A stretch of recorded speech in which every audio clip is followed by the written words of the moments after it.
Yo, it's your boy Cool Blue, back at it again with another video here on the channel. Thank you for watching. Thank you for tuning in. Today is March 24th, 2021, episode 9. And the title of the episode is, What Do We Learn from the Presser? Now, today, let me explain something to you. Today, I woke up, I looked outside, I walked outside, and it was dark, it was cold, it was wet, it was rainy. And I'm thinking, man, I could have walked outside today and it could have been bright and sunny, nice cool breeze, and it still would have felt like it was dark, cold, rainy, and wet because the Flyers suck. They suck. And I hate saying it. I absolutely hate it. It pains my soul to say those words. But what did we see last night? What did we see last night in the game against the New Jersey Devils? Now, they snuck in the New Jersey Devils very randomly, just one game. Home ice, Carter Hart's on the ice. He's in between the pipes. I'm like, okay, we can win here. And what did we see? We saw what we've always seen, what we've always seen with this group of guys out there on the ice. We saw complete defensive breakdowns. We saw bad turnovers. We saw poor team effort. When I say team effort, I'm not talking about individuals. I'm talking about as a group of men taking the ice as the Philadelphia Flyers. They don't play as a complete group. They don't. Now, at the end of the first period, it's 2-1. And I'm thinking, okay, that's not really where I want to be, right? Who wants to be there? And then we move into the second period, and it just gets worse. It gets worse. Next thing you know, they score 2 more goals, and it's 4-1. 4-1. And for the majority of the game, it's 4-1 after that. So here we are, a team that desperately needs a win. That was our third straight loss, I believe. Yep, that was our third straight loss. And once again, we give up 4 goals. 4 goals we gave up last night. It's such a utter disaster watching this team play. There's no heart in the game. There's no heart on the lines. There's no heart coming out of the locker room throughout the entire period, throughout the entire game. And it's just the same thing over and over again. And I just can't. I can't imagine what's going through the heads of these players. Now, I'm just speculating here. But if I'm on this team, okay, and I've been on this team for a long time, and I've seen ups and downs in seasons, I got to be thinking to myself, man, this is probably the worst. This might be the worst. At this point in time, where we are in the standings, where we are in the season, now we've talked about it before, and everyone knows it's a shortened season. Schedule's a little weird because of COVID. You're playing only division teams, so it's hard to compare this to other seasons. But man, just the attitude and the feeling that you get when these guys take the ice, there's just less and less confidence every single day. Every day that they take the ice, I'm just like, wow, there's less and less wind in your sails because they're just getting their asses beat every single time they play. I can't imagine, do you have motivation?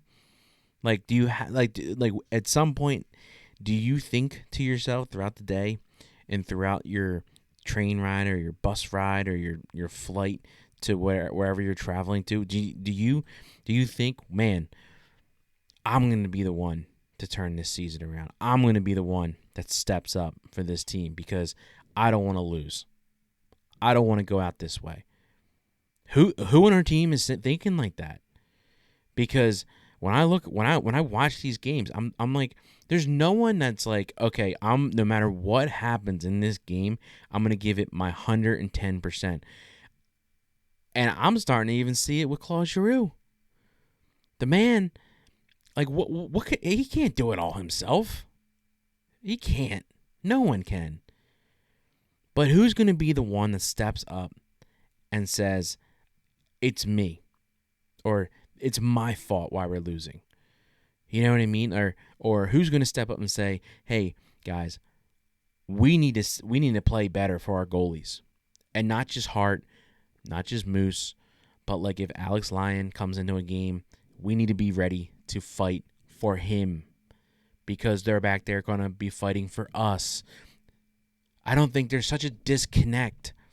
And it was very interesting because Hart was asked, okay, he was asked how he felt about the season.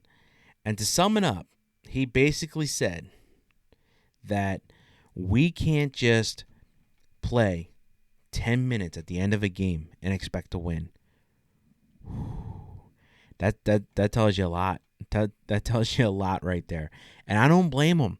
I do not blame him for 1 second for speaking up like that. Because I think that Carter Hart has given and has been giving a lot of effort since the beginning of the year. I truly believe that. Now, I really don't believe that he's getting the best play in front of him. I don't. And you can see it because it's the fundamentals. It's the little things where when they're changing shifts and guys are getting off and getting on the ice, the lack of motivation to even do that. Simple things of just getting on the ice, getting off the ice. It's like there's no drive. And you see it when guys are getting off the ice and the other team's like, hey, we're in it to win it. We came to play. And they dominate. They take advantage of this. And scoring chances are made. And guess what? We're playing teams right now where they're putting the puck in the back of the net. So you can't do this.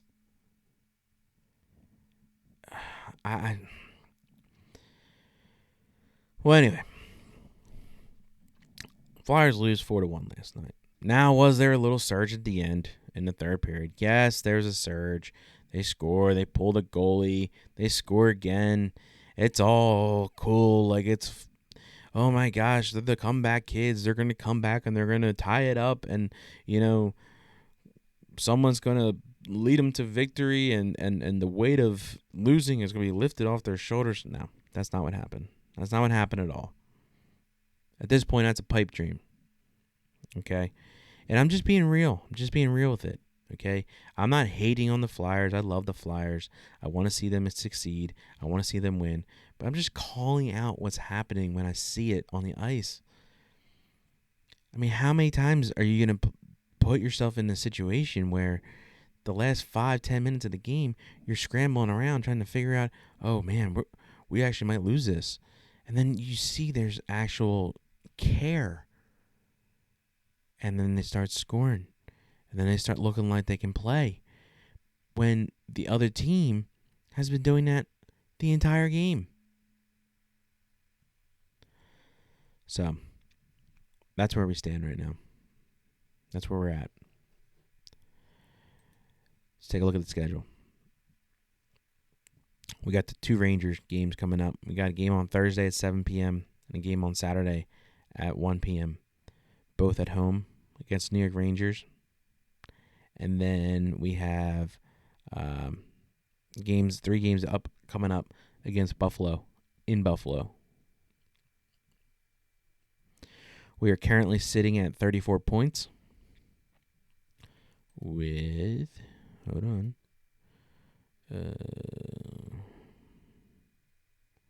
yeah, we're currently sitting at 34 points, which is fine. We are 15, 12, and 4. Okay. That is terrible.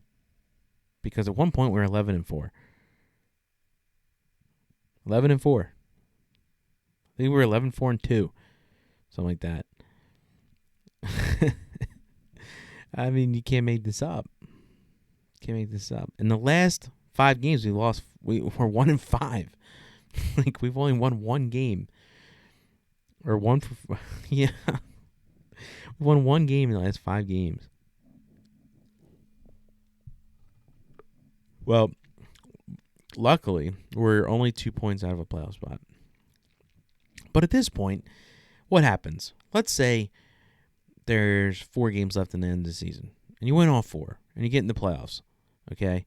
And well, I guess that's a possible. You could possibly catch Pittsburgh because they're at 40, but Washington and New York Islanders are pretty much getting out of reach at this point. Islanders are really getting out of reach. They're 12 points above us, and we just lost to them a few times. So I don't even think. I think we're tied with the Islanders. So I think it would depend on our division or and it would go down to another category of wins and losses. I guess you can't say division because they're all your same division. So I guess it would probably go to your points scored, maybe. I don't know. We'll have to look into that. But I think the Islanders are starting to getting out of reach. Washington, I don't think we own that. We might be tied with Washington. Pittsburgh, I think. I don't know. I'm going to have to look at these. Boston, obviously, we don't have the tiebreaker. That's the one I know for sure we don't have the tiebreaker. So let's say what happens. Like, what happens? You get in. At this point, let's say you go on a little tear, you knock Boston out. Maybe you get ahead of Pittsburgh, but then what happens? What happens? You get into the playoffs. You're not. I would be nervous to start the playoffs right now. if the season ended now, we were in a playoff spot. I would be nervous to start the playoffs because there are teams out there to kick our asses. But fortunately, we're not at that point. But today, the reason why the title is called What We Learned in the Presser is because today, Chuck Fletcher spoke to the media about the team and where we are at. And I got to tell you, I was very curious, and I couldn't wait to hear what old Chuck had to say about the guys in the locker room and whether or not we were going to make some moves and trades and signings to change up the roster, maybe to, I don't know, get better, make a playoff run. So we start off with a good question in the presser, and the question was, are we more buyers or sellers for the upcoming trade deadline? And I was kind of thinking to myself, I think that I don't know what we are. I hope we're buyers, I guess, but to be honest with you, right now we don't really have that much cap space. We got $3.6 million in cap space. So I don't know. I was just curious to see what the answer was going to be. And basically the answer we got was, in my opinion, was basically neither. Okay? And it's neither for a couple reasons. The first reason is because I don't think anybody wants our players, especially the way they've been playing this year. And 2, some of our players actually have hefty contracts. So in the COVID era where there's very little fans, teams and the league lost a lot of money last year. Organizations aren't willing to pay and put hefty contracts on their books right now because it's very uncertain. As someone that's in business, it's very uncertain whether or not you're going to be able to make that money back. It's going to be very uncertain the timeline in which you're going to be able to make your money back in order to pay these people. So it makes sense why some teams aren't really looking to add hefty contracts to their books.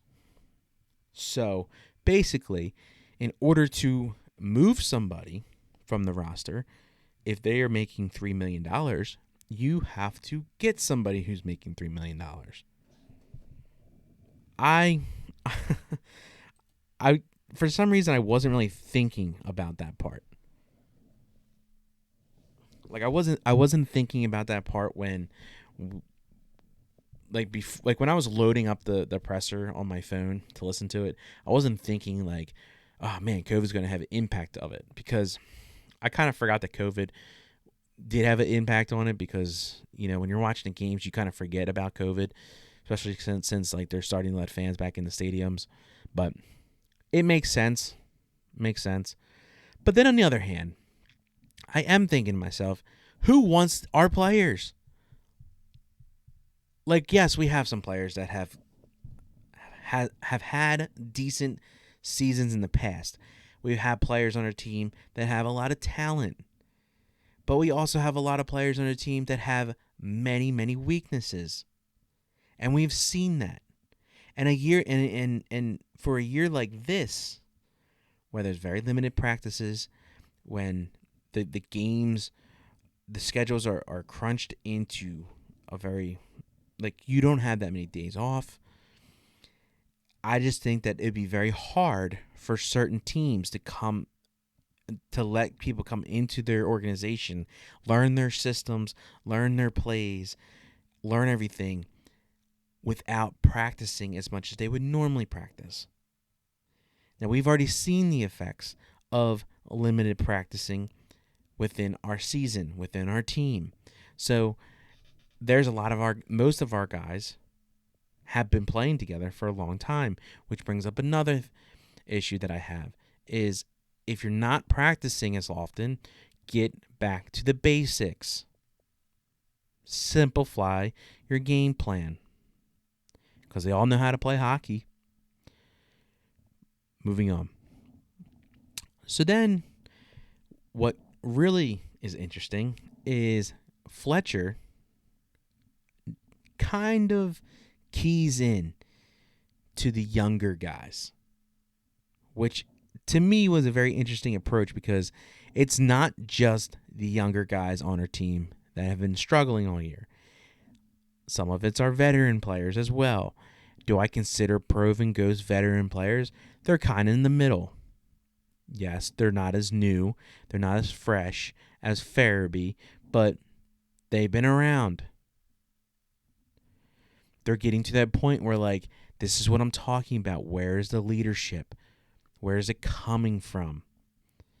Are the older guys like JVR, Giroux, Voracek, Coots, are they backing off of the leadership role?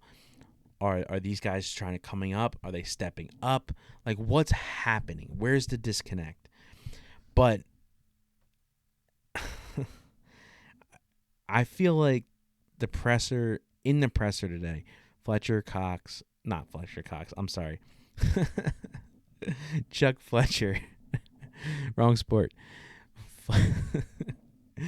Chuck Fletcher, I feel like he threw a lot of shade to the younger guys, and he used COVID as an excuse.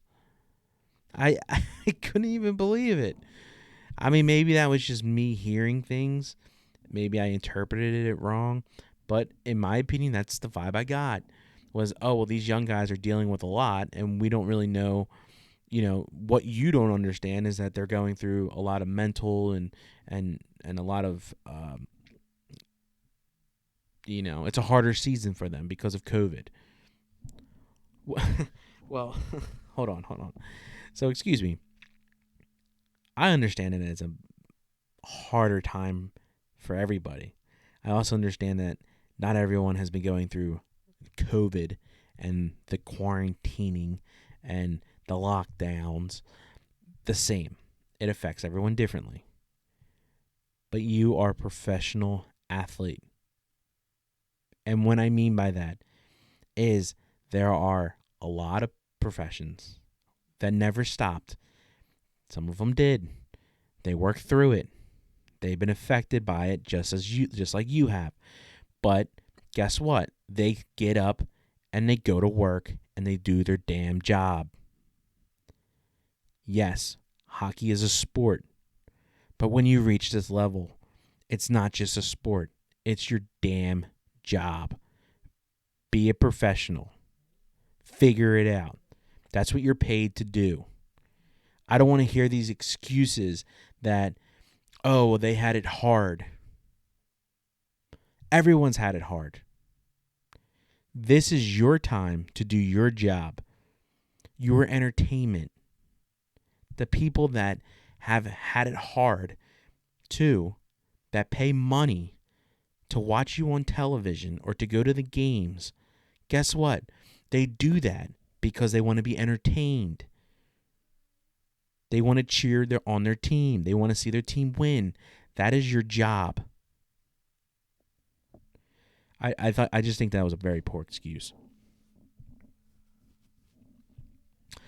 So I just think that we didn't really get much out of the presser today. It looks like we're not going to be trading anybody. We're not going to be signing anybody unless something comes up between now and the deadline. He did say that if something does come up that will make our team better, they will most likely jump on the opportunity if it sees fit and it will fit the team.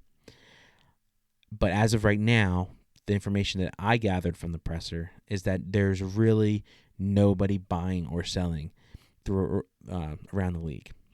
So we might be stuck with the roster that we have. We might have to see this through to the end. Does that mean it will get better? I don't know. Time will tell. We will see. Hopefully it does. But yeah, that's kind of where we stand. The roster that we have is basically what we're given and where we're gonna have to run with. I don't. It kind of sucks that this year has happened, but like I said, it's happened to everyone in the league. And there are teams out there that have younger groups than us that haven't been playing for a long time, that have been going through some rough stuff, that has to do with the things that are going on in the world. But guess what? When they enter the locker room, when they enter the stadium, they leave that stuff at the door and they go to work and they go and do their job. That's all I'm asking. That's all I'm asking from the guys in the locker room for the Flyers. Excuse me. But yeah, so that's where we're at. Now we have the Rangers tomorrow night. Now I'll tell you this: we better come out with a fire lit under our ass after what the Rangers did to us in the last matchup, beating us 9-0. If the Flyers come out flat-footed, unwanting to play, not having that drive to win and that will to get the win, I'm going to be beyond pissed off because there's nobody, and I mean nobody, that should take a 9-0 loss and then have that team come into your house, into your stadium, in front of your fans and embarrass you. You should go out there with the mentality to embarrass them. And I'm going to leave it right there. If you like what you see, hit the thumbs up button. If you haven't already, subscribe to the channel. Turn on that bell for notifications. You'll be notified anytime I do a live stream or post a video up on the channel.